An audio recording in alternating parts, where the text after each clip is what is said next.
కేసులు వేసిండ్రు. ఎవరు ఉండొద్దట అడ్వైజర్లు రాష్ట్రంలో, వాళ్ళు వేస్ట్, వాళ్ళేం అడ్వైజులు ఇస్తారని చెప్పారు.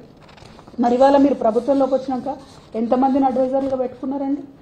మీరు పొలిటికల్ రీహాబిలిటేషన్ కోసం పెట్టుకున్నటువంటి అంశాలు కాదా? సరే పోనీ పొలిటీషియన్స్ని అడ్వైజర్లో పెట్టుకున్నారంటే నాయకులు కాబట్టి వాళ్ళకి అవగాహన ఉంటారు కాబట్టి, ఇప్పుడు మా షబ్బీర్ అన్న ఉన్నాడు, ఇటువంటి వాళ్ళని అడ్వైజర్లుగా పెట్టుకుంటే మంచిదే డెఫినెట్గా. కానీ అసెంబ్లీలో, తెలంగాణ అసెంబ్లీలో ఆయన ఆంధ్ర ఆయననే అంటారు, మరి ఈయన ఎవరో నాకు తెలియదు, ప్రసన్న కుమార్ గారు, ఈయన అసలు ఎక్కడ కూడా ప్రభుత్వంలో పనిచేయలే, జీవిత పర్యంతం ఢిల్లీలో ఎవరో జడ్జి గారి దగ్గర పనిచేసిండట.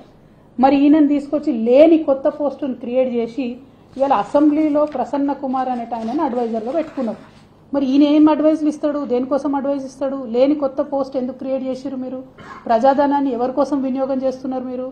అంటే అక్కడ నుండి వచ్చేటటువంటి పచ్చ అంకుల్ డైరెక్షన్లో మరి ఇది నడుస్తున్నదా తెలంగాణ? ఒక్కొక్కటిగా తెలంగాణ అసెంబ్లీని, తెలంగాణ విద్యుత్ సంస్థల్ని అన్నిటినీ కబ్జా పెడదామనా? పెట్టడం ద్వారా నష్టం ఎవరికి జరుగుతుంది? ఇవాళ కరెంట్ ఆఫీస్లో 3 ఆంధ్రోళ్ళు ఉంటే మనకు 3 గంటలు కరెంట్ పోతుంది. రేపు అసెంబ్లీలో ఆంధ్ర అడ్వైజర్లు ఉంటే మరి ఏం జరుగుతుంది?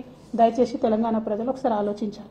ఇక రేవంత్ రెడ్డి గారు ఇంకా దారుణం ఏంటంటే, వ్యక్తిగతంగా ఓటుకు నోటు కేసు ఆయనది ఏదైతే ఉందో దానిని వాదించినటువంటి లాయర్లు, ఒక మేడం పేరు దేవనా సేగల్, ఇంకో 2 ఆడపిల్లలు ఉన్నారు, అట్లనే తేరా రమాకాంత్ రెడ్డి గారు, అట్లనే ఇంకా ఆయన ప్రభుత్వంలోకి రాకముందు అప్పుడు కేసీఆర్ గారి ప్రభుత్వం చేపట్టినటువంటి ప్రాజెక్టులను ఆపడానికి చచ్చిపోయిన వాళ్ళ పేరు మీద దొంగ కేసులు వేసినటువంటి ఇంకొక వ్యక్తికి, ఇట్లాంటి వాళ్ళందరినీ కూడా సుప్రీంకోర్టులో ఇలా అడ్వకేట్ ఆన్ రికార్డు పెట్టారు. అంటే మొన్నటిదాకా రేవంత్ రెడ్డి గారు జేబులోకి వెళ్ళి జీతం ఇచ్చిరు వీళ్లకు, ఇవాళ మన తెలంగాణ బిడ్డల రక్తం స్వేదం మనం కట్టే ట్యాక్స్ మన తెలంగాణ ప్రభుత్వ ఖజానా నుంచి ఆయన ఓటుకు నేటు కేసు వాదించిన మొత్తం టీంనంతటిని కూడా సుప్రీంకోర్టులో పోయి నింపుకున్నారు. మరి ఇదేం పద్ధతి? ఇదేం న్యాయం? ఎవరు లేరా ఇంకా కొత్త వాళ్ళు, న్యూట్రల్గా ఉండేవాళ్ళు, తెలంగాణ రాష్ట్ర ప్రభుత్వ ప్రయోజనాల కోసం పనిచేసే వాళ్ళు ఎవరు లేరా? మీ ఓటుకు నేటు కేసుని మీ ప్రైవేట్ టీంని తీసుకుపోయి అలా సుప్రీంకోర్టులో పెడితే నిజంగా కాంగ్రెస్ పార్టీలు ఇంతమంది సీనియర్ నాయకులు ఉన్నారు, ఒక్కరు కూడా ప్రశ్నించకపోవడం చాలా దారుణం. ఇది తెలంగాణ ప్రజల యొక్క డబ్బును, సొమ్మును దుర్వినియోగం చేయడం తప్పితే ఇంకొకటి కాదు అని చెప్పి మేము తెలియజేస్తూ, ఫైనల్గా గౌరవ ముఖ్యమంత్రి వర్యులు రేవంత్ రెడ్డి గారు, మీరు చెప్పినటువంటి నీతి వాక్యాలను మీరు పాటిస్తే బాగుంటుంది. ఉద్యోగాల విషయంలో మీరు అడ్డంగా అబద్ధాలు ఆడారు, ఉద్యోగాల విషయంలో కేసీఆర్ గారిని బద్నాం చేసే ప్రయత్నం చేసిండ్రు.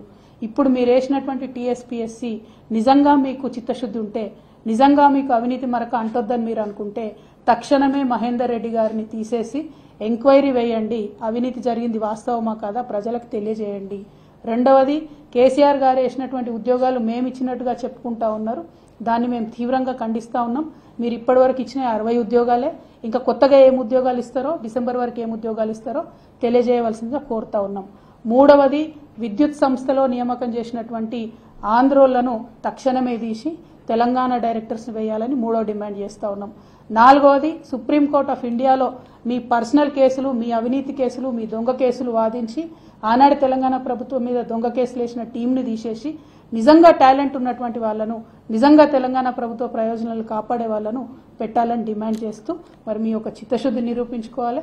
మీరు ఇన్ని రోజులు చేసినటువంటి ఆరోపణలను దాన్నన్నింటినీ కూడా తప్పని నిరూపించే విధంగా ఉన్నటువంటి మీ వ్యవహారాన్ని సరిదిద్దుకోవాలని సూచన చేస్తా ఉన్నాం. Thank you. జై తెలంగాణ.